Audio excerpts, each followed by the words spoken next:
반갑습니다.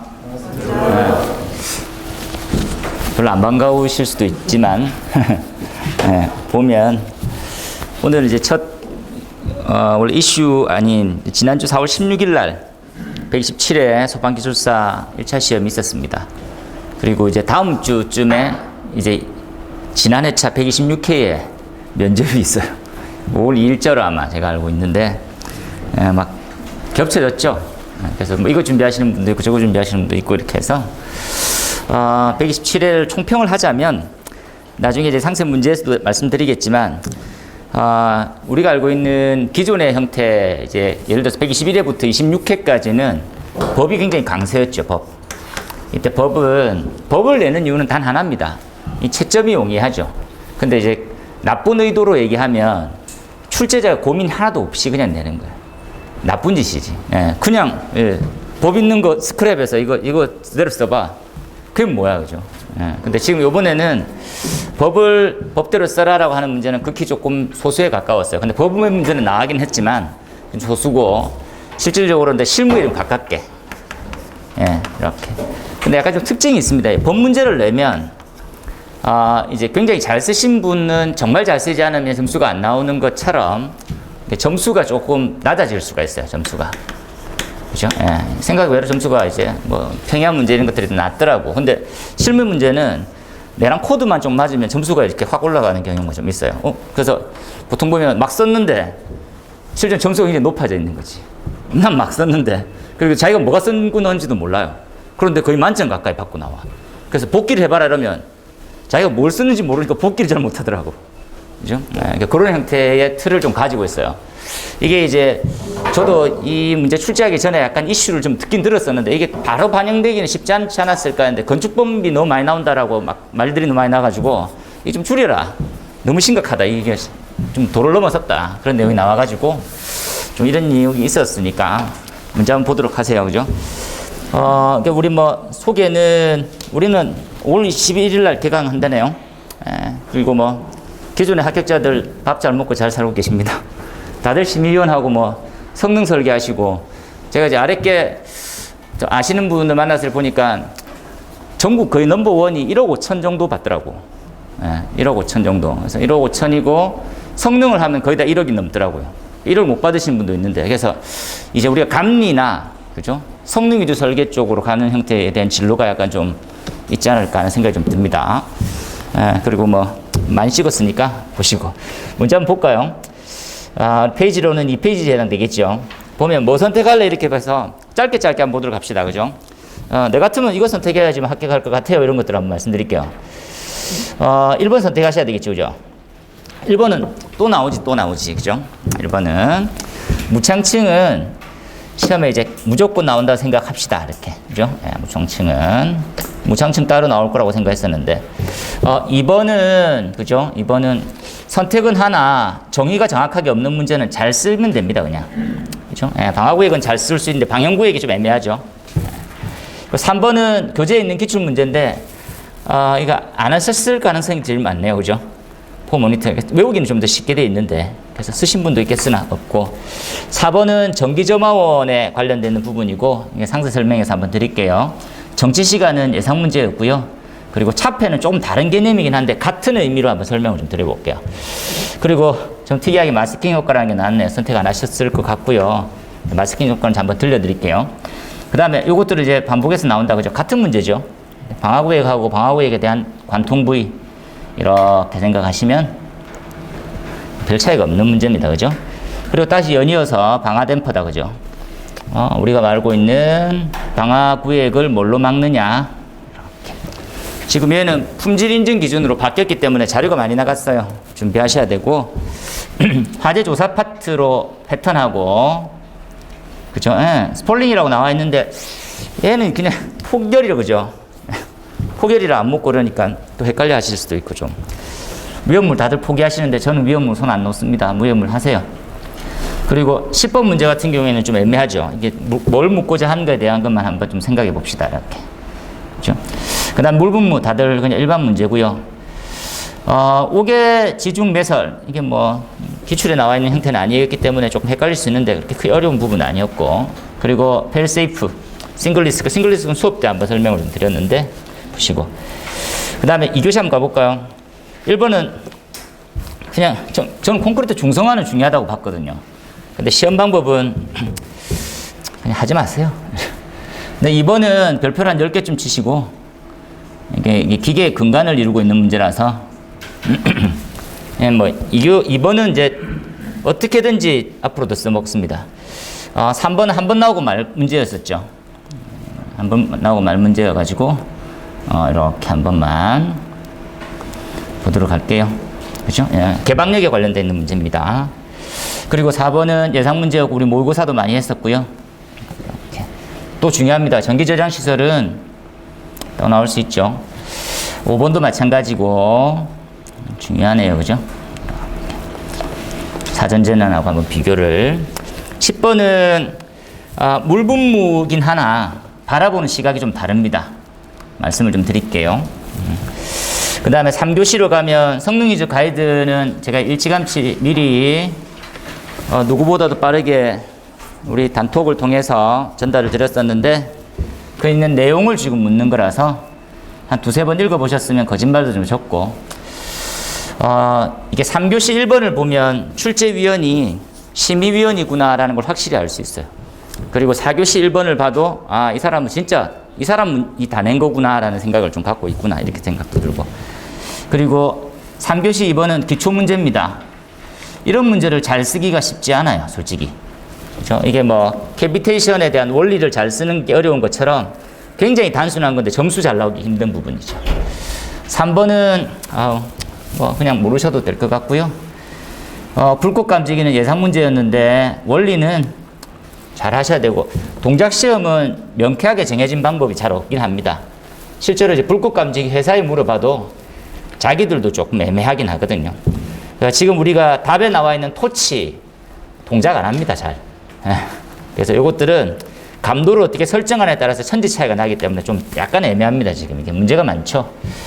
5번은 헷갈리지 말고 그냥 연기의 유동입니다. 그죠? 확산하는 영인이 유동이죠, 그냥. 그리고 6번은 그냥 위험성 전체를 평가하는 것보다는 저는 이제 원래 생각은 PSM에 그렇게 적어야 되지 않을까 하는 생각이 듭니다. 지금 풀이랑은 조금 차이가 나지만 PSM으로 조금 갔으면 더 좋지 않았을까 하는 생각은 들고요. 그리고 지난 회차 예상 문제하고 차기 예상 문제에 대한 횟수를 얘기했으니까 예상이 크게 벗어난 형태는 전기가 있고요. 나머지는 그게 크게 벗어나지 않았고, 전기는 좀 우리가 전기 점화원이 들어가긴 하겠지만 좀 더 예상을 초과 좀 많이 나왔어요, 쓸데없이. 이렇게 보세요. 그 다음에 4교시를 맞아보시면 1번은 다시 나오기는 조금 힘들죠. 그냥 말이 포장이 좋아서 뭐 골든타임 막 얘기하고 뭐 초기 대응을 얘기했을 뿐이지, 그냥 소방차 출동로, 진입로에 관련된 주차구역, 전용구역에 관련되어 있는 내용, 어떻게 접근해야 되느냐, 핵심이죠. 요것들은 이제 상세 풀이 때 들으시겠지만, 최근에는 CCTV 많이 씁니다. 이렇게 이건 상식을 알고 있으세요. 이 CCTV가 경찰서에서 설치하는 게 있어요. 그런 형태로 해서 그냥 찍으면 바로 범칙금이 나오는 CCTV가 있어요. 이거는 경찰서에 신청해야 됩니다. 그걸 우리 심의 때 신청해갖고 신청한 내역에 대한 결과 처리를 첨부해라, 이런 식으로 해서 위원들이 많이 요청을 해요. 참고만 보시고. 2번은 포 역대 문제가 몇 번 나와서 한 4번 정도 나왔거든요. 그냥 풀지 마세요. 이게 완전히 완벽하게 풀 수 있는 형태가 아니라고 하면 뭐 이게 4교시 키를 잡고 있었을 것 같긴 하네요. 근데 굳이 안 풀어도 나머지 더 잘할 수 있는 부분이 있으면 잘해서 바뀌어가는 게 맞으니까. 3번은 우리가 소방전기를 지난 시간에 진도별로 나갔으니까 손실 측정 관련해서 뭐 보시면 되겠죠. 우리가 말하는 전송손실하고 결합손실에 관련해서 어떻게 개선합니까? 그러면 뭐 그레이딩부터 시작해서 여러 가지 방법이 있더라고요. 그걸 잘 적는 게 좀 필요해서, 잘 적지 않으면 점수가 안 나왔다라고 하는 경험을 가지고 계시기도 했었으니까 잘 적어가지고 이제 점수가 잘 나왔겠지, 이제 믿고 갑니다. 그리고 4교시는 탐지부, 그죠? 얘네들은 지금 가스누설 경보기에 관련되어 있는 화재 안전 기준을 추가시키는 게 좋았을 텐데 질문상으로 보게 되면 그 정도까지는 안 나갔네요. 내화 배선의 공사 방법, 요 5번은 별표 하나 치고요. 과도기입니다. 4번도 별표 하나 치놓을까요? 이제 요 두 문제가 화재안전 기준으로 들어가야 되고, 이게 화재안전 기준 개선됐다, 그죠? 개정된 거. 개정된 거의 전 단계쯤 문제니까 다음에는 개정되어 있는 사항을 준비하시면 돼요. 그렇게 한번 봅시다. 그 다음에 뭐 6번은 우리가 말하는 원심 송풍기하고 충류, 우리가 말하는 시로코나 에어포일이나 아니면 이제 충류행 같은 것들을 그냥 아니면 월펜 같은 거 있죠. 적으면 되니까 보시고. 상세 풀이 한번 들어가 볼까요? 1교시 1번입니다. 무창층은 잘 해놓으세요, 여러분. 무창층은 지금 말하고 있는 이렇게만 묶을게요. 이렇게. 이 무창층과 지하층은 같은 관계에 있죠. 우리가 이제 화재 위험이 높다, 화재 위험도가 높다라고 하면 이제 뭐를 얘기합니까? 라고 하면 정리하면 그죠? 무창층이죠. 무창층. 무창층은 특이하게 지상층인데 지하 같은 역할이에요. 지상층인데 지하의 특성을 그대로 가지고 있어요. 나머지 지하층 이렇게. 그 다음부터는 접근이 어려운 고층으로 가죠. 그래서 우리가 보면 4층 이상이나 11층 이상이냐 30층 이상이냐 막 단계를 나눠요.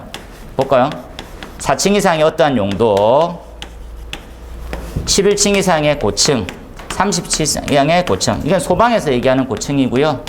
얘는 건축에서 얘기하는 고층이고, 그리고 50층 이상, 초고층이라고 부르죠. 초고층. 이런 형태로 이제 위험도를 정리하실 수는 있어요. 이렇게 보면 상식적이다, 그죠? 예, 얘네들은 심층화란다. 축적이죠, 축. 열의 축적이 생기거든요. 그러면 우리가 알고 있는 위험보다 두세 배는 더 위험해지는 거지. 그죠? 그리고 배출 형태가 잘 이해하셔야 됩니다. 왜 얘네들은 피난 안정성이 힘들까요? 그러면 얘네들이 발생하는 자체가 불안전 연소에 가까워져요. 불안전 연소예요.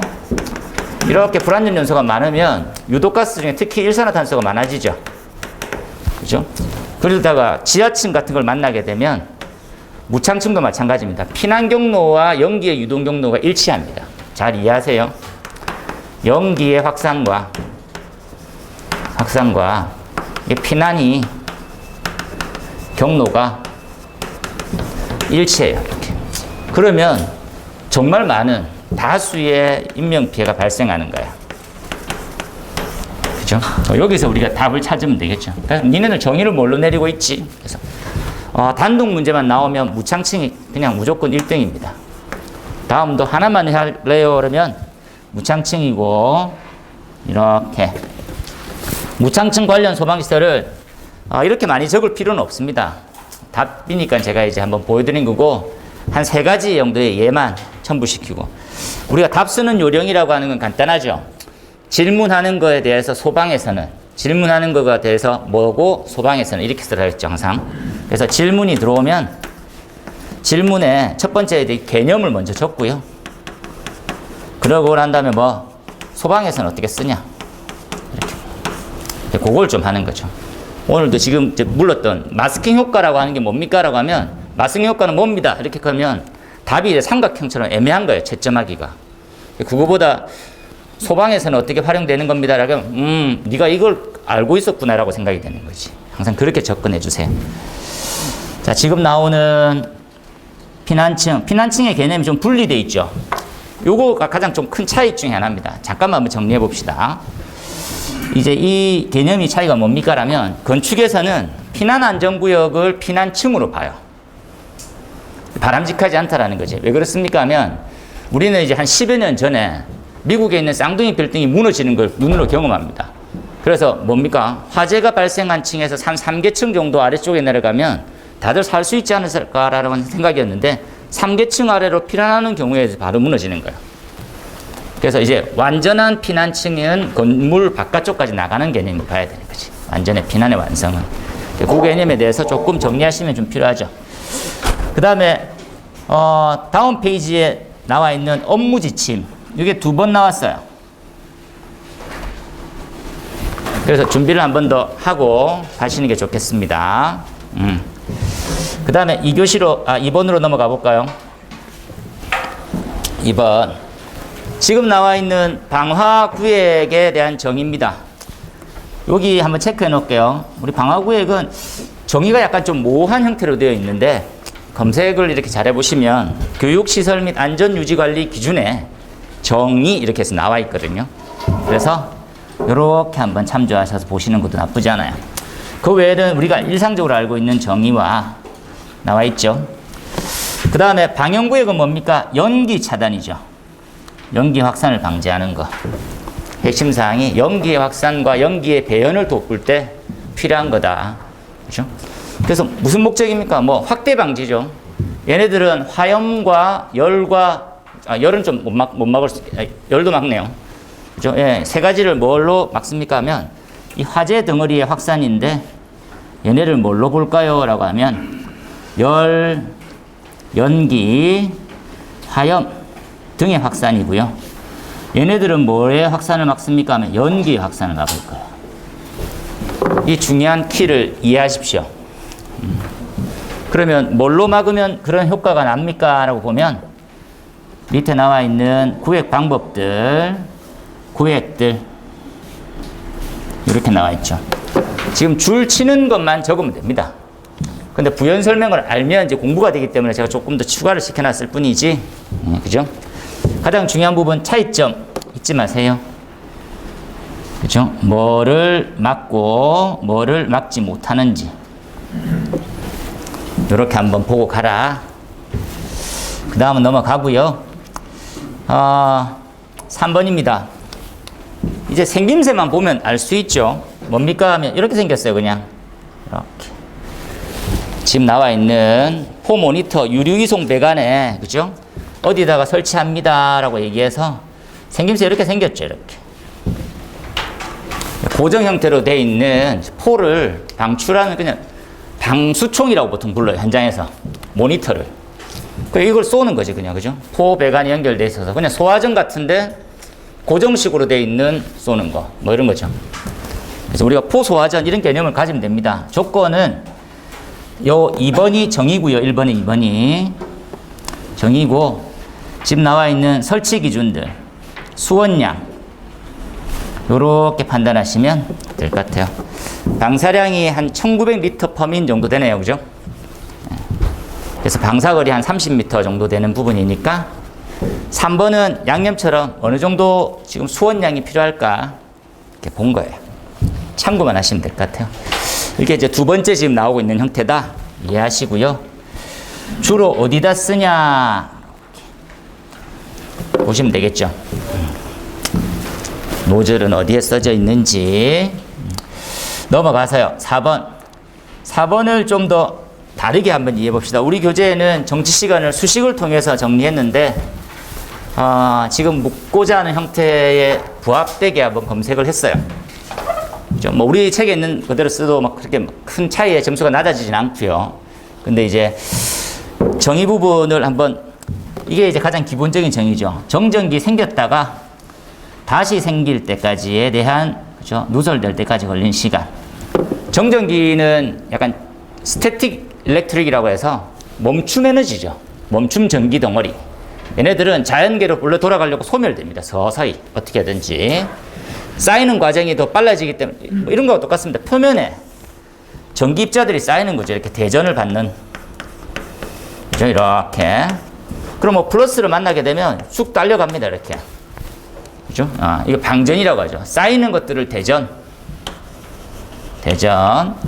이렇게 전하가 빠져나가는 형태를 방전이라고 볼 거예요. 방전. 그죠? 이게 이제 우리가 알고 있는 정전기죠.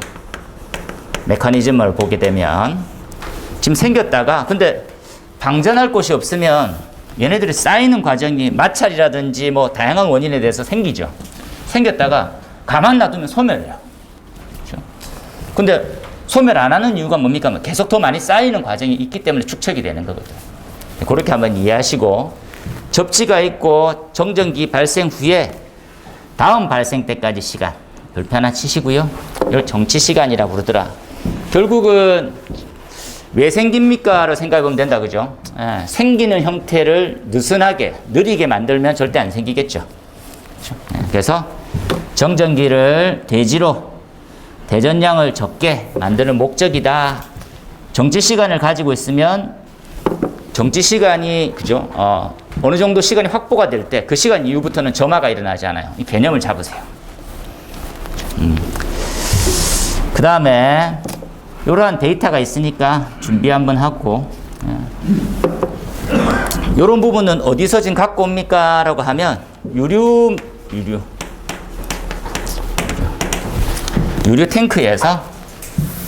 탱크에 얼마나 크기에서 생깁니까를 제일 많이 따져요. 유류 사료 위험물, 정전기는 부도체에서, 그죠? 사료 위험물이 우리가 말하는 일석유류나 특수유 나무는 유증기가 생기죠. 우리 양념처럼 이렇게 생각해서 한번 써놓으세요. 뭡니까? 라면 이 유류는 어떤 상태일 때, 기체 상태 때 인화점 이하에서도 점화됩니다. 인화점 이하에서도 발화가 되죠. 점화가 됩니다. 이렇게 되는데 이 유류를 강제로 뿜어낸 형태를 분무라고 부르고요. 분무. 자체적으로 전기와 관련했던 사항을 유증기 이렇게 나가게 얘기하죠. 유증기. 유증기하고 관련성 혼합기 형성되면 정전기로도 뻥 터질 수가 있으니까 그 관련된 부분들을 충전할 때 좀 조심해라. 그래서 그 내용들이 나와 있어요. 근데 이번에 자폐는 이건 별표 하나 칠게요. 이 둘 다가 공통적인 특징은 전류의 이동은 없다라는 겁니다. 이게 개념을 좀 잡고 정확하게 쓰기 필요한데 이게 좀 잘 못 쓰실 분이 많을 것 같아요. 이 둘의 공통점은 지금 나와 있는 그 정치 시간하고 자폐는 점화가 되지 않게 보완하는 목적은 동일해요. 이해되죠? 불이 안 나게 만드는 건 똑같아요. 그런데 어떠한 특징이 있을까요?를 한번 고민해 보는 거지. 또 공통적인 특징은 뭡니까 하면 전류의 이동이 없어요. 지금 위에 보이는 정치 시간도 자폐도 전류의 이동으로 해서 뭔가가 발생되지 않습니다. 전류의 이동은 우리가 말하는 주울열 이렇게 점화가 되는 형태로 얘기하고요. 전류의 이동이 있는 거, 전류의 이동이 없는 거다라는 것들을 지금 두 가지 형태는 공통적인 목적으로 두시면 돼요. 알고 있는 내용으로 정치 시간, 자폐. 그죠? 정치 시간은 소멸될 때까지 걸리는 시간. 자폐는 어떠한 공간에 영향을 미칠 수 있는 공간의 형태를 어떻게 안 생기게 막는 걸 얘기해요. 자, 봅시다. 이렇게만 줄 쳐놓을게요. 전류 흐름을 막는 개념이 아니에요. 이 개념을 뭐라 부릅니까? 하면 절연이라 불러요. 그래서 지금 절연이라는 개념은 아니고요. 영향을 미칠 수 있는 범위를 축소시키는 걸 얘기해요. 줄 쳐놓읍시다. 말은 좀 어려워요.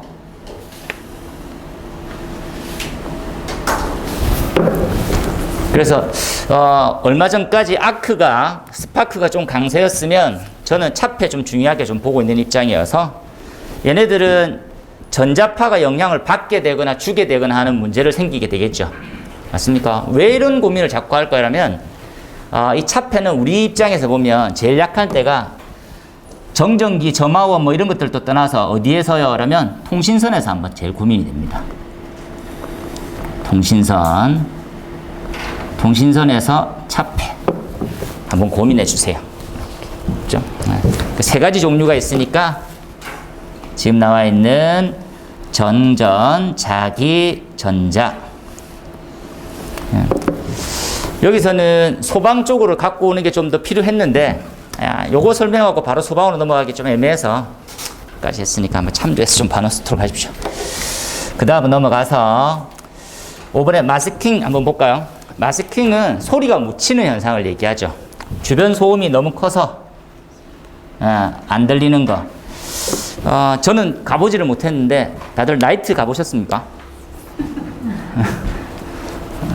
여자분들만 웃으시면 여자분들만 가보셨네요. 다들 남자분들은 공부한다고 못 가봤고 반대일 수도 있지만 시끄러우면 내 목소리 안 들리는 거죠. 그렇죠? 예. 이게 이제 왜 그렇습니까 하면 이론적으로 이 개념만 하나 줄쳐놓을게요. 그죠? 우리가 들을 수 있는 형태를 가층 한계라고 부르는데 가층 한계가 상승돼 버립니다. 높은 소리 때문에. 그죠? 들을 수 있는 범위가 이제 없어져 버린 거하고 똑같죠. 이 개념은 다른 이제 뭐 우리 그 길서 해설서에 똑같이 다 나올 거예요. 그죠? 원래는 이제 요거죠. 음압 레벨이라고 하는 요 윗부분이 우리가 다 들리는 범위인데 여기 있어도 이제 안 들리게 되는 거예요. 이 소리가. 원래 음압 레벨은 요 정도 됩니다. 이 주파수 상에 요 정도 되는데 들을 수 있는 범위가 확 올라가 버린 거예요. 그러니까 우리는 못 듣게 되는 거지. 생각해 놓으세요. 나 지금 여기쯤으로 소리가 나는데 그런데 너무 주변에 시끄러운 소리가 올라와져 있는 거지. 내가 들을 수 있는 게 요 위에 가지 않는 이상은 못 듣는 거예요. 이렇게. 소리 한번 들어볼까요, 여러분? 이렇게.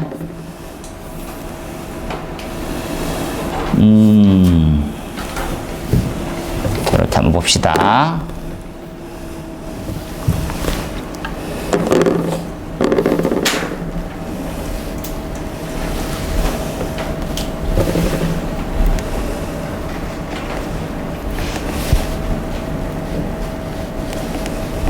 잠깐만요. 소리.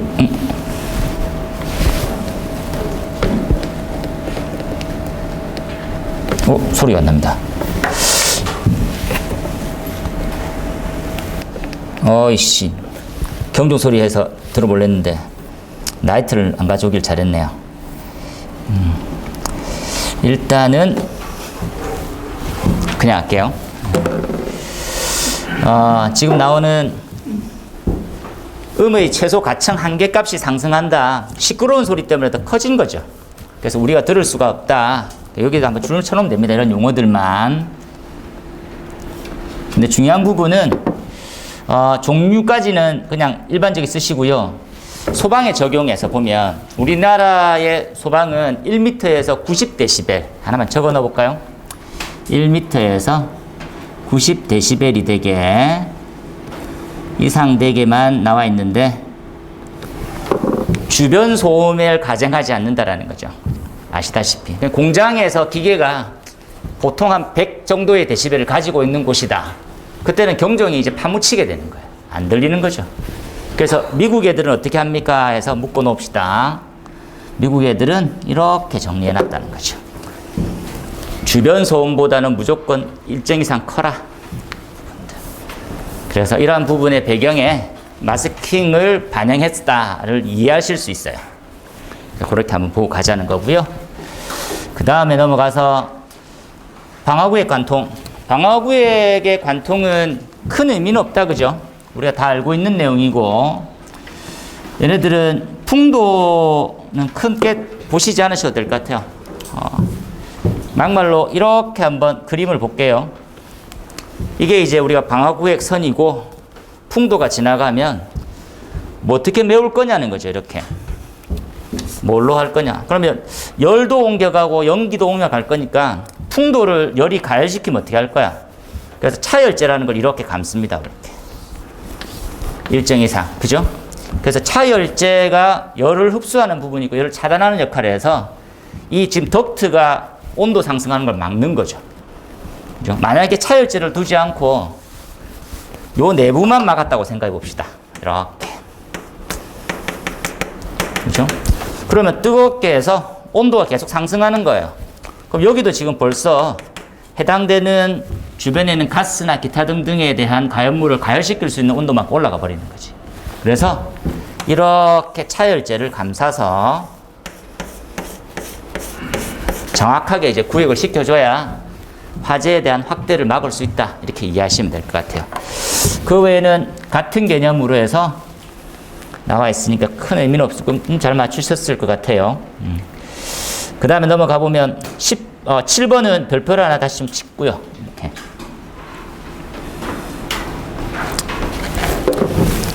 지금 나와 있는 건축자재 품질 인증 및 관리 기준이 있습니다. 이제 품질 인증으로 갔다라고만 이해하세요.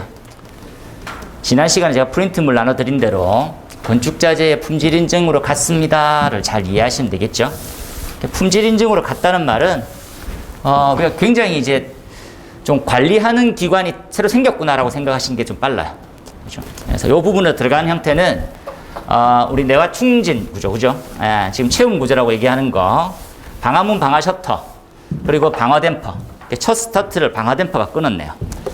방어 댐퍼 중요한 거니까 잘 한번 이해하셔서 보시면 좋겠어요. 그죠? 지금 시험은 단순하죠.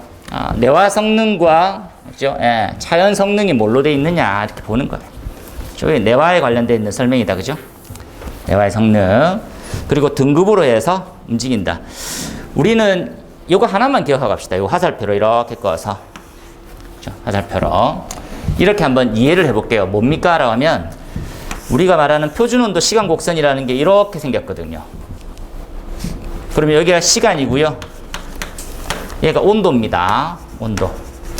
근데 우리가 잘 이해하셔야 되는 것은 30분 동안, 1시간 동안, 2시간 동안, 3시간 동안이라는 말은 이렇게 온도를 올렸었을 때 견디는 정도입니다. 이해하세요, 이거는. 딱 못을 박으세요. 시간에 따라서 온도를 서서히 이렇게 올릴 때 견디는 정도.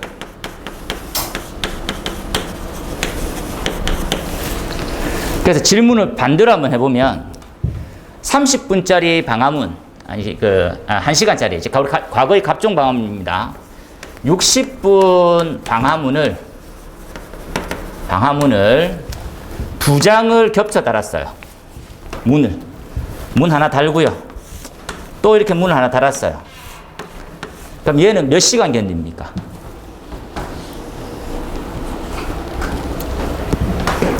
요게 1시간 견디고 얘가 1시간 견뎌요. 그럼 얘네는 몇 시간 견딜까요? 네, 지금 나한테 주어진 시간이 없댔죠? 네, 한 10분 있으면 다 맞춰야 되는데. 네? 20분만 조금 더 견딜까요? 그렇습니다. 이걸 2시간 견디는다고 하는 착각을 하면 절대 안 된다고. 완전히 어떻게 이해해야 됩니까? 이 방화문 한 짝은 0도부터 해서 요게 30분, 60분 동안 0도에서 890, 거의 914도까지 이렇게 서서히 올릴 때 견디는 거예요. 900도를 견디는, 1시간 동안 견디는 놈이 아니라고. 이렇게 붙여놔도 요거 지나고 좀 있으면 얘 문 탈락되고 얘도 바로 곧 탈락돼요. 얘는 뜨거워진 걸 견디는 애가 아니라고. 그러니까 방화문 1시간짜리 2개를 3개나 4개를 붙여도 정신 나간 짓이라니까. 복잡만 해줘요. 문 여는 것만 귀찮다 이 새끼야. 이거와 똑같아요. 정말 내가 2시간을 견디고 싶으면 2시간짜리 방화문 1개를 달아놓던지. 근데 그런 방화문이 없어요. 아니 그래도 60분보다는 좀 더 아니겠습니까? 그런 의미를 두면 안 된다고. 아무 의미가 없다고. 그죠? 여기가 벌써 900도 이상, 1000도 이상 올라가 버리면 얘네는 10분도 못 견딜 수 있어요. 증명이 안 돼 있다고. 그러니까 방화문 2개를 겹쳐 단다? 똑같은 얘기가 뭡니까? 우리 방화 석고보드 있죠? 방화 석고보드. 12.5T의 석고보드를 얘네가 불연제예요. 뭐 예를 들어서 9.5T. 이게 준불연제입니다. 준불연제 석고보드를 한 장 더 달았어. 준불연제. 얘가 불연제 됩니까? 말도 안 되는 소리예요. 이건 5개, 10개를 달아도 불연제는 안 됩니다. 물론 테스트하면 성능이 나올 수는 있어요. 근데 그런 개념이 아니라고. 한 장이 견딜 수 있는 형태. 얘네들 탈락되고 나면 얘는 뒤에는 바로 탈락됩니다. 탈락되는 순간 탈락돼 버려요. 겹쳐 다는 것들은 아무 의미 없다라는 거지. 그 내용을 한번 좀 잘 이해해서 보시고, 요 이제 추가되어 있는 내용. 얘네들은 사족이었습니다. 양념. 자, 넘어가 볼까요? 화재 생성의 메커니즘. 이게 좀 화재 조사의 파트에 보시면 왜 화재 패턴이 생깁니까? 이런 개념인데, 이게 정의고요. 패턴이고, 패턴 항상 남아있는 데이터인데, 이 원리 때문에 생깁니다. 이런 거지. 그죠?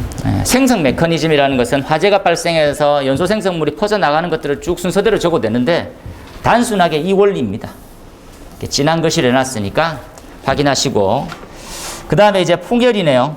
포결은 단독 25점짜리 준비 중에 있었던 문제였는데, 이렇게 5점짜리로 만들 줄은 몰랐네요. 참 나쁜 X들이네요. 세 가지다, 그죠? 수분, 그죠? 콘크리트, 그죠? 그 다음에 열, 이렇게 세 가지죠. 콘크리트 내부에 수분을 넣고 가열시키는 겁니다. 이렇게. 그죠? 이 콘크리트가 어떨수록 더 수분이 못 빠져나가겠어요? 이런 거죠. 수분이 팽창해서 폭발하는 걸 얘기하죠. 이렇게 뻥 터져 나갑니다. 그죠? 안에 철근도 있으면 다 터져 나가겠지. 그죠? 어떻게? 이게 고밀도화 될수록, 고밀도는 우리 입장에서는 고강도라고 불러요. 어떤 여론이 주어졌을 때는요, 화재가 가면요, 화재 같은 것들 발생하면 수분이 있으면 문제네요. 수분이 없게 만들어 주려면 서서히 오랜 시간 동안 양생이라는 걸 해주면 됩니다. 얘를 없애보고 싶어요. 양생. 이걸로 안 되거든요. 그래서 어떻게? 이렇게 칩을 둡니다. 칩. 이렇게 칩. 어떤 칩입니까? 플라스틱 가루. 플라스틱 가루. 그럼 열받으면 플라스틱 가루가 녹아요. 녹으면서 덩어리 있던 게 녹아가지고 공간을 만들어주거든요. 그럼 그 수분이 그걸로 빠져나가게 돼요. 그 부분이 얘입니다. 유기섬유 보강법. 이게 이제 두산에서 만들었는데 전국적으로 많이 쓰고 있어요. 고강도는. 아직까지 우리 개념이 별 포개에서는 반영이 안 됐기 때문에. 자, 그 다음에 삼류위험물. 삼류위험물은 자연 발화성, 금수성 이렇게 가지거든요. 제목에서부터. 자연 발화는 노출되면 불나요, 물 닿으면 불나요, 이런 개념이죠. 쉽게. 그래서 각각의 특징들을 한번 보시고 조심해야 될 사항들은 저는 얘네들을 한번 더 보고 가셨으면 좋겠어요. 빨간색으로만 돼 있는데 여러분 까만색이고, 얘네들하고 표지 이건 과거 기출입니다. 가연성 가스가 나오기 때문에 더 위험하다는 거. 그죠? 트리에틸 알루미늄, 그죠? 예, 지금 나와 있는 에탄이 나오고요. 마그네슘은 수소, 이나칼슘은 지금 나와 있는 수소와 인이 나오네요. 그죠? 예, 우리가 말하는 포스핀. 지금 나와 있는, 포스핀. 탄화칼륨 같은 경우에는 지금 아세틸렌 가스가 나오고, 요것들을 좀 더 꼼꼼하게 보시면 좋을 것 같아요. 그 다음에는, 샤프트. 우리가 말하는 EPS, TPS입니다. 그죠? EPS, TPS. 공간적 특징을 한번 잠깐 보면요. 얘네들은 피트라고 우리가 통칭합니다. 피트. 얘네들은 추결이 있을 거고요. 원활한 산소 공급이 없기 때문에 불완전 연소할 거예요. 불완전 연소. 층관이 많이 뚫려 있기 때문에 구획이 관통되어 있을 가능성이 많이 높습니다. 구획, 관통. 이렇게. 이런 것들 다 가지고 있는 거예요. 서서히 타고 열이 쌓이면서 불완전 연소에서 관통돼서 빠져나가는 거거든요. 이게 극한 상황까지 갔었을 때 결과물이 밀양화재입니다. 밀양병원 화재. 그냥 EPS실 같은 데에서 불났는데 그 위에 층과 그 위에 층이 연소 생성물이 더 많이 번져나간 거지. 더 커진 거죠. 위험도가. 한번 보자는 거지. 뭘 넣어야 될 것 같아? 밑에 보시면 표로 한번 정리했으니까, 저는 자동 소화 장치 별로 안 좋아하거든요. 그래서 스프링쿨러나 물분무 등 넣으세요. 이걸 결론으로 적어주세요, 여러분들은. 딱 하나로, 야, 스프링쿨러 넣어. 아니면 물분무. 이게 안 됐었을 때, 그죠? 다른 대안을 찾지. 되는데도 대체하지 마세요. 그 다음에 11번입니다. 물분무의 적용 장소에서, 물분무는 간단하게 입자를 작게 쪼개면 효과는 뭐가 증가됩니까? 해서 물을 썼을 때 단점, 그죠? 뭐가 안 되니? B급과 C급이 안 되죠. 그럼 어떻게 하면 되겠습니까? 물을 때리는 거예요. 압력차로. 그러면 물이 작아지는 거죠, 이렇게. 입자가. 그렇게 되면 B급과 C급의 적응성을 가져요. 그러면서 이 가진 형태인데 질식을 추가시키는 거죠. 질식 효과가 추가되는. 냉각도 증가하면서 질식도 추가되는. 요 일련의 사항들을 소화 원리는 한번 보고 가십시오. 전 조금 더 중요하게 생각하는 부분이 비적응성입니다. 맨 아래쪽에 비적응성 확인하시고요. 그 다음에 넘어가 볼까요? 매립공사. 배관을 땅속에 묻는데요. 뭐가 걱정입니까? 이 배관이 땅의 무게는 견디니, 그죠? 또 뭐 부식은 안 생기니, 그죠? 유지 관리는 어떻게 해야 되니? 뭐 이런 것들 고민하겠죠. 첫 번째 이제 순서대로 보면 압력, 그 다음에 이제 최대로 견딜 수 있는 진동 수격대 압력, 매설 깊이. 여기서 조금 조심해야 될 부분들은 동파인데 동결 심도라는 용어는 사라졌습니다. 거기에 이제 현혹되지 마십시오. 동결 심도라는 자체는 이제 안 써요. 그 다음에 토양의 환경은 부식성, 하중, 재료 이런 것들 보더라. 읽어보시면 될 것 같고, 우리가 지금 과거 기출 문제입니다. 요거 있었네요. 5개의 매설 배관에 쓰는 거. 추천은 덕타일 주철관과 합성수지 배관 써라 이렇게 나와 있습니다. 넘어가 볼까요? 13번 이제 1교시 끝으로는 failsafe죠. failsafe라고 하는 부분들은 실패해도 괜찮다라는 개념이고요. 아시다시피 그러면 부분화 다중화 이렇게 겠죠. 부분화 다중화. 그 다음에 싱글 리스크는 구획되어 있는 곳에는 두 군데에서 동시에 화재가 발생되지 않는다. 그죠? 구획되어 있으면 한 곳에서만 화재가 끝난다. 이런 개념이죠. 싱글 리스크란. 그래서 우리 failsafe는 잘 아시니까 밑에 있는 싱글 리스크를 추가로 설명하면 하나의 장소에는 하나의 위험이다. 우리가 이 개념을 완전 맹신하고 있죠. 그래서 대표적인 예가 요거 한번 봅시다. 오늘 배우실 가스계 소화 설비는 가장 큰 방호구역의 최적을 약재량으로 산정하더라는 거. 그죠? 네. 이렇게 산정돼야 될 때 가장 큰 조건은 뭡니까? 라고 하면 중요한 부분입니다. 방화구역이 되어 있고 고정식으로만 되어 있을 때만 가능하다는 거 1차적으로 접근해 주세요. 확실히 방화구역이 완벽하고 고정식 소화 시스템으로 되어 있을 때, 그리고 그 고정식이 문제없이 원활한 가동 능력을 가지고 있을 때만 가능한 거죠. 또 우리가 지금 뭐 기동관 누설을 해보니까 다 뭐 선택 밸브 에러 나고 이런데 적용하면 안 됩니다. 우리가 바라봐야 될 시각은 이런 거죠. 리저브 시스템, 예비 용기를 추가로 두는 거. 1+1입니다. 약재가. 이런 형태로 한번 가자는 거지. 그 다음에 1교시가 이렇고요. 2교시 2교시입니다. 조금 더 빠르게 진행해서 죄송하고요. 그냥 자세히 읽어보시면 금방 아는 내용들이 많아요. 중성화, 저는 중성화 예상 문제였습니다. 그래서 예상 문제에서 요만큼만 잘 적으면 됩니다. 이런 개념이었는데 이 출제위원 X들은 시험법을 가져오네. 다시 안 나올 겁니다. 다시 나오면 제 성을 갈아서 다음부터 강사는 박중희로 이제 다음 강의 때부터 바로 박중희도 될 수 있죠. 다음 시험 또 나오면 박중희 되는 거고. 결국은 콘크리트하고 철근의 가장 완벽한 이상적인 게 콘크리트를 물에 비벼가지고 덮어놨더니 이제 수사나 칼슘이죠. 얘네가 부동태 피막을 철근 표면을 붙여가지고 철근이 녹을 안 쓸게 해요. 그리고 아시다시피 이제 이 철근의 특징은 인장 강도거든요. 연성이 굉장히 좋잖아요. 그죠? 그리고 콘크리트는 뭐가 좋습니까 하면 얘는 압축 강도가 짱이에요. 요 두 개가 너무 잘 비벼지고 완벽한 조화인 거지. 딱 좋아. 근데 얘네들이 중성화되면, 이게 원래 알칼리거든요. 알칼리성인데 중성화되면 그때부터는 철근이 부식하기 시작하는 거지. 그래서 얘네의 관계에서 제일 중요한 부분은 이렇게 봐야 돼요. 열이에요. 열. 화재로는 둘 다 취약하게 만들 거예요. 거기에 중성화도 들어가니까 봅시다. 테스트하는 방법이니까 지금 나와 있는 페노폴 탈라인인가는 뭐였죠? 얘가 이제 한 3 정도의 가연성을 가지고 있던데 얘를 알코올에 섞어가지고 발라보는 거예요. 시료 채취하고.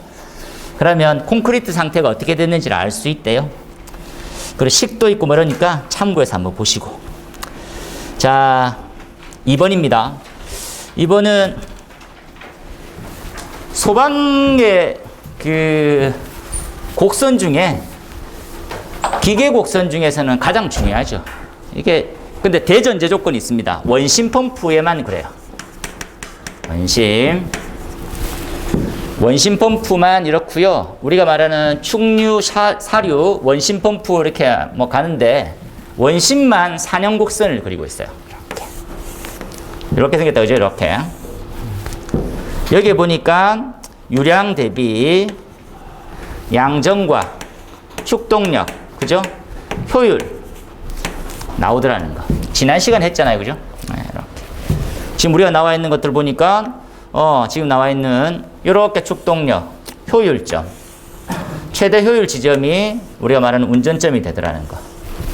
관계가 있네요, 그죠? 여러 번 설명했죠? 중요해요. 엄청 중요합니다. 별표에 100개쯤 해놓으세요. 가장 기본적이고. 하지만 첫 번째 문제는 이렇게 물었네요. 우리가 말하고 있는 체절, 전격, 150%의 유량. 그죠? 예. 요 세 가지에 대한 포인트에 대한 개념들. 왜 140%를 초과하면 안 될 겁니까? 과열. 왜 150% 유량 이상을 측정할 필요가 없습니까? 효율의 급격한 저하로 의미가 없어요. 이거 무슨 말입니까 하면 100을 투자하는데 이 정도, 10 정도밖에 안 나오는 거예요. 그럼 무슨 의미가 있어? 그게 성능 유지가 하는 게 뭐가 의미가 있어? 이런 개념이지. 우리의 가장 핵심은 여기서부터 요 내부까지가 원활하게 움직여지느냐를 판단하는 거죠. 그 부분입니다. 그래서 우리 교재에 있던 내용들 수록했고요. 그리고 조금 차이가 유량과 효율, 유량과 소요 동력에 대한 부분들을 여기는 유량과 축동력, 유량과 효율 나타냈는데 요 그림을 보고 잘못 이해하시면 안 됩니다. 이 중에서 어디만 해당 사항이 있습니까? 600 이하만 해당 사항이 있어요. 하나만 꺼볼게요, 제가. 요 부분만 해당 사항이 있어요. 이렇게 되겠네요. 요 부분까지. 나머지 거는 상관없습니다. 근데 비교해보라고 넣은 거지. 그렇죠? 원심 펌프만 내게, 원심 펌프만. 그죠? 마찬가지입니다. 요거도, 요 형태도 이렇네요. 그죠? 이렇게. 요 부분만. 우리 교재에 자세히 나와 있으니까 참고하시고. 4번의 최소 유량은 다양한 설명으로 나와 있을 수 있는데, 우리가 말하고 있는 릴리프 밸브 세팅 치리 개념을 잡으시면 편하죠. 최소한 나가줘야 되는 거. 왜? 펌프에 무리가 없이 뭐 기동될 수 있는 유량은 얼만큼이냐. 이게 미니멈 플로우라고 해서 일반 기계 쪽에서는 꽤 중요한 개념인데 소방에서는 많이 안 다루고 있어서 정리화 시켰네요.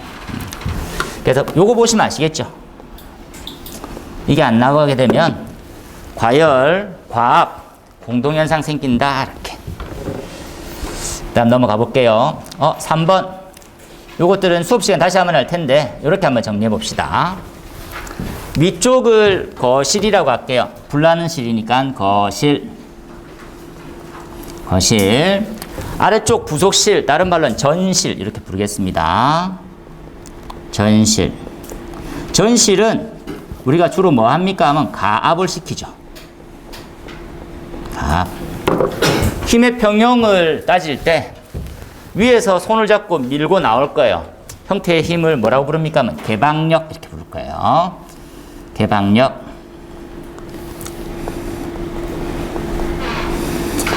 작용입니다. 밀어요.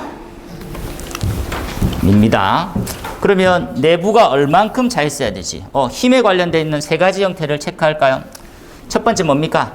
압력으로 관련되어 있는 전체적 이 면에서 밀고 있는 힘. 그죠? 예. 요거 한번 체크하고요.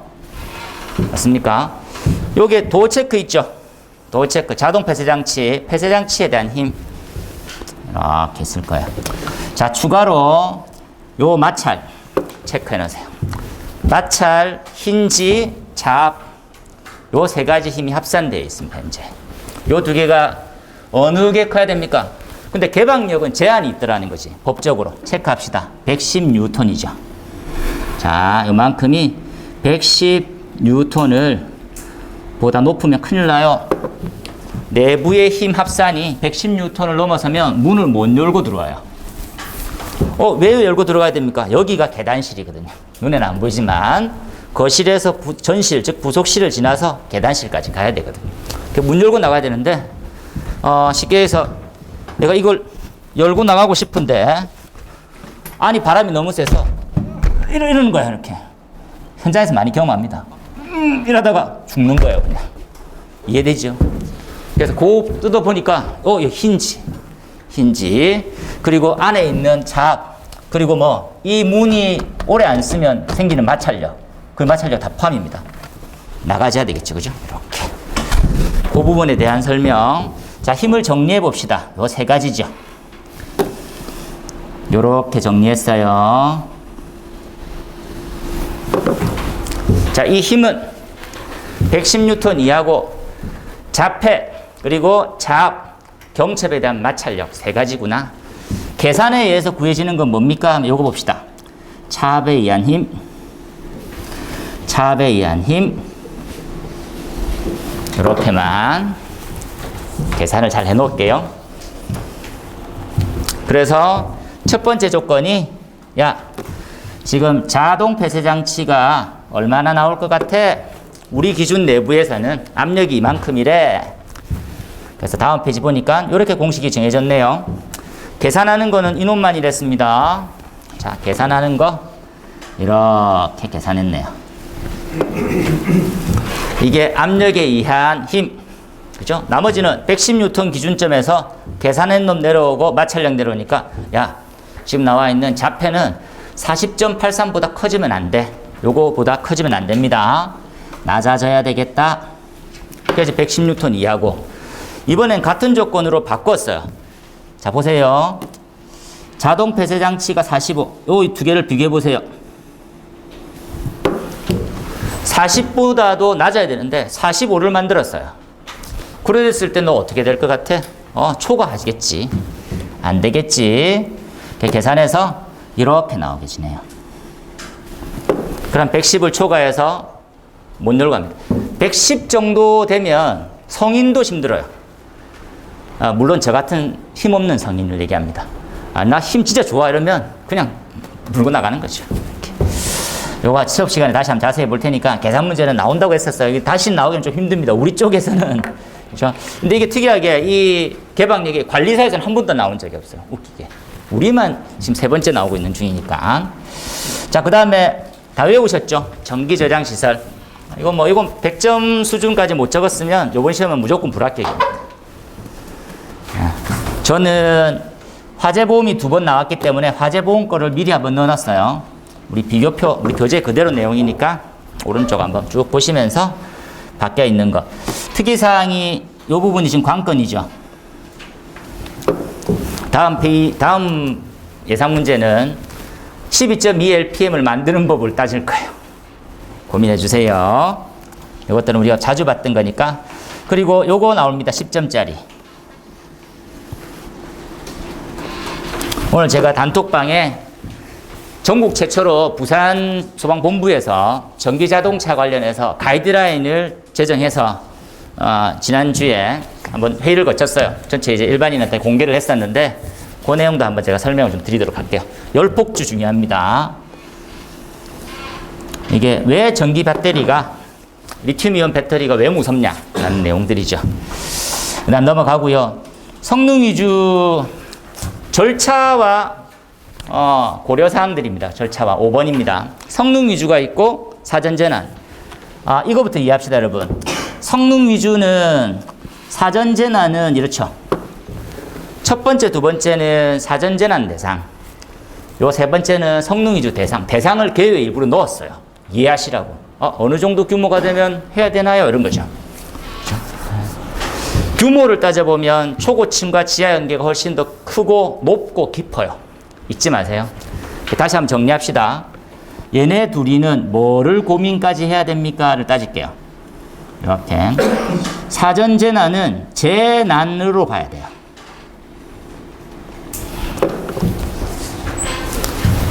재난에는 뭐가 있습니까?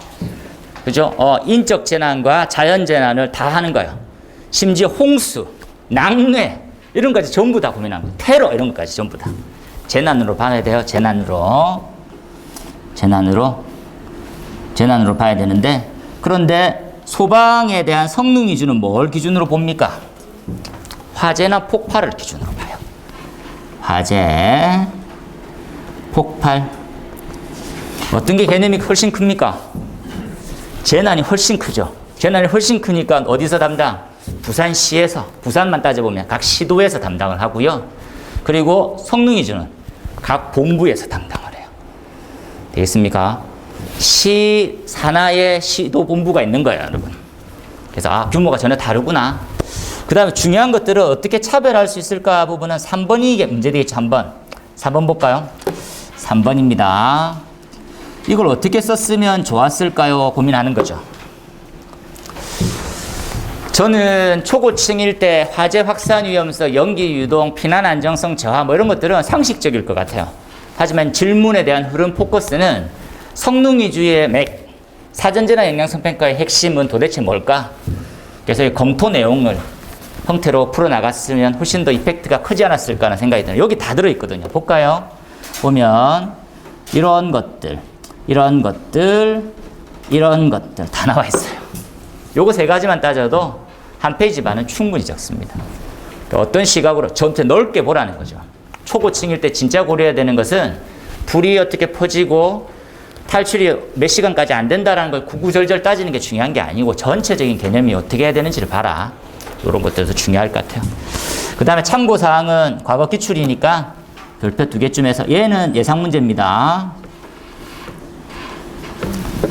초고층의 핵심은 피해 경감 계획서예요. 피해 경감 계획서. 초고층의 핵심 담당자는 총괄재난관리자예요. 이 사람들의 업무와 해야 되는 내용들 뭔지 보시고, 그 다음에 6번은 이제 마지막인데 요거 하나만 개념을 좀 잡고 갑시다. 가스에 대한 저장 탱크는요, 체크할게요. 가스의 저장 탱크의 물 분무는 물 분무가 아니에요, 여러분. 이게 애매한 말인데 우리가 얘기하는 소방시설 볼게요. 개념만 딱 한 줄만 1분만 할게요. 우리가 얘기하는 특정 소방 대상물에서 적용하는 소방시설이 있어요. 특정 소방 대상물에 소방시설 적용할 때 물 분무는 위험물 제조소의 가스시설은 제외한다고 적혀 있거든요. 이렇게 들어가지 않는 거라고. 네가 지금 얘기하고 있는 가스 저장 탱크는 위험물 쪽에서 쓰는 거구나라고 이해하세요. 같은 애들이 아니에요. 여기에 뭐 소화기부터 해서 쭉 다 있죠, 소화시설이. 얘네 아니라고. 뭐는요, 지금 나와 있는 위험물 쪽은 여기에 포함이 안 됩니다. 지금 말하고 있는 형태는 왜 이렇게 법이 이상하게 뒤집어졌을까요? 보세요. 소방관계법령에 따라서 연결살수하고 고법이라고 따르는 과학가스안전관리법에 뭐 연계되어 있는 해설서, 온도 상승 방지 설비 이런 것들이 있는데 얘네들은 특정 소방 대상물로 보지 않아요. 보는 듯 보지 않아요. 그래서 소방서를 못 넣고 다른 시설을 넣어요. 그러면 한마디 얘기합시다. 결론에는 내가 이 문제가 나왔으면 우리가 적용되는 시설은 이 무슨 말인지 알아들었는데 관리는 합니까? 이렇게 되물어요. 관리 하나요, 안 하나요? 관리는 누가 합니까? 소방서에서 할까요? 소방서에서 위험물 쪽에서 관리 안 해요. 관리 안 합니다. 뭐만 합니까? 위험물 안전관리자가 위험물 안전 관련 점검표만 체크해요. 그러니까 전문가가 하지 않는 제도로 돼 있어요. 왜? 지금 관리사라고 하는 특정 영역이 점검을 하지 못하게 돼 있어요. 왜 못합니까? 얘네들은 특정 소방 대상물 아니거든요.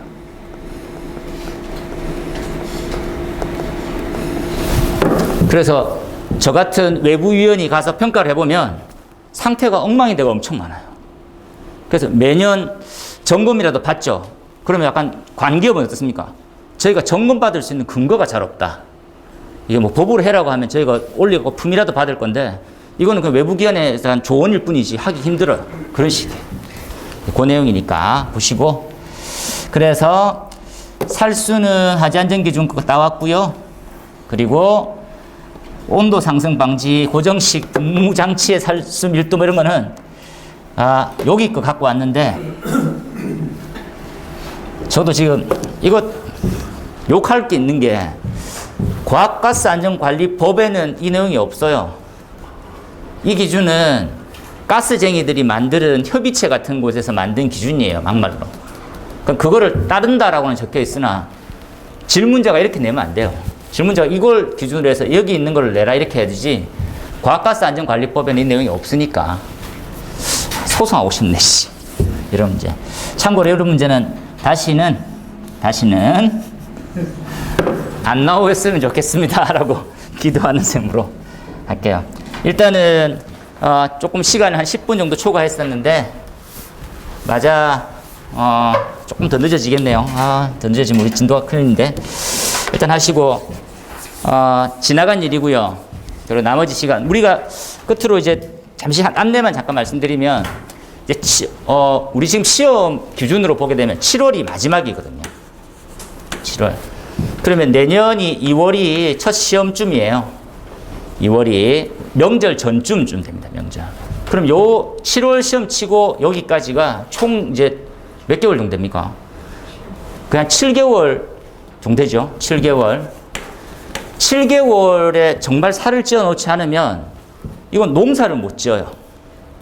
알지게 뭔가를 뿌려놓지 않으면. 지금 과거에는 어떻게 됐습니까? 과거에는 시험이 이런 제도였어요. 2월, 5월, 9월이었어요.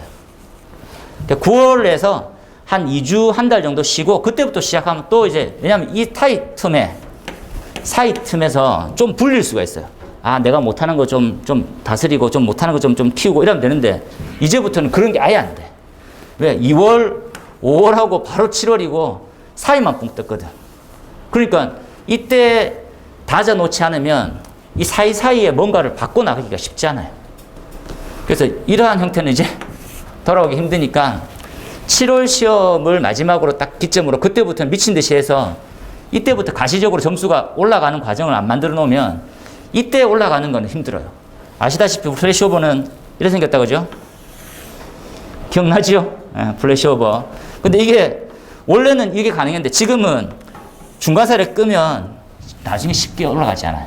중요합니다. 그래서 7월 시험 이후가 본격적으로 공부하는 기간이구나를 생각하시고 접근하시는 게 공부 계획 세울 때 좀 도움이 될 거예요. 그죠? 여기까지 하겠습니다. 하고, 이제 3, 4교시 풀이 듣고요. 맞아. 좀 쉬었다가 우리는 수업 진도를 나가보도록 하겠습니다. 고생했습니다.